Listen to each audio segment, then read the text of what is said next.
আজ আমি তোমার জন্য লিখছি।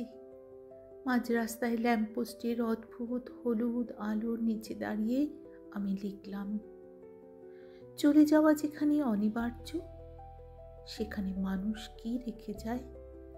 তুমি বললে ছায়া ও মায়া।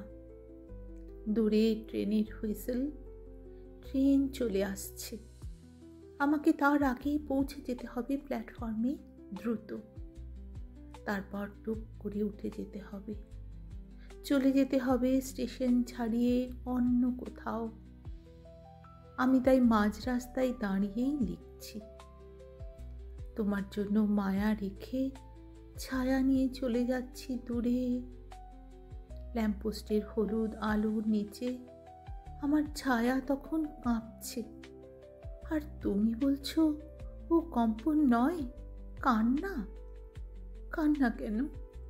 কারণ মায়াবিহীন ছায়া জানে কতটা মৃত আর মিথ্যে সে। কিন্তু তুমি? আমি চমকে তাকালাম, কোথাও তুমি নেই। অথচ তোমার ছায়া রয়ে গেছে মায়া হয়ে। এই প্রথম আমার মনে হলো, এই শহরে কত কত ছায়া, অথচ তার সকলই অদৃশ্য আমার কাছে। কিন্তু এই তুমি কি স্পষ্ট।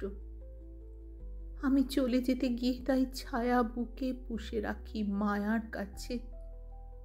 কারণ আমি জানি এই ট্রেন ফিরে আসবার নয়, এই ট্রেন ফিরে আসবার নয়, ফিরে